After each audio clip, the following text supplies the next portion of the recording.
Belki Allah Teala deyiptir, in tensurullah yansurkum. Eğer siz men Allah'ın dinine kömekçi olsam, ben size kömekçi olacak. Yani sen kavga olmaklık bilen, men size kavgalık edecek değil. Men size kavga olmaklığınız bilen, siz men yanımda kavga olmayarsınız. Belki siz ne etmeli?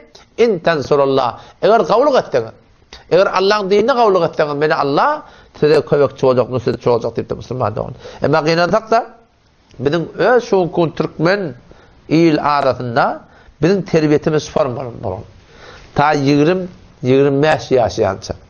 Ta bir din diyanat düşünüyence. Bizim hanımadırımızda oğlan uşağa form iyide elga ediliptir. Hakka yürekten cahilestir. Ne deyiptir? Oğul halk bilen işin olmadı. Halk bilen işin olmadı.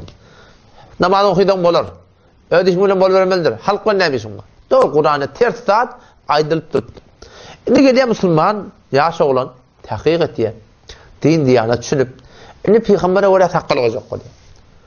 Şeriat'a öyle olacak oluyor. Dine öyle olacak oluyor. Mehrem namher riayet edecek oluyor. Ayağına celbap giydirecek oluyor. Denahının hamarına erkeklerine perde olacak oluyor.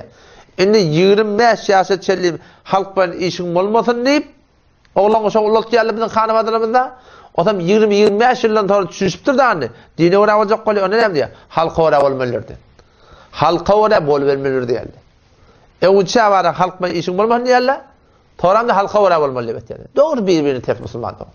O tam şu taydan vadde şunu qav yüreğe cahilleştireydi.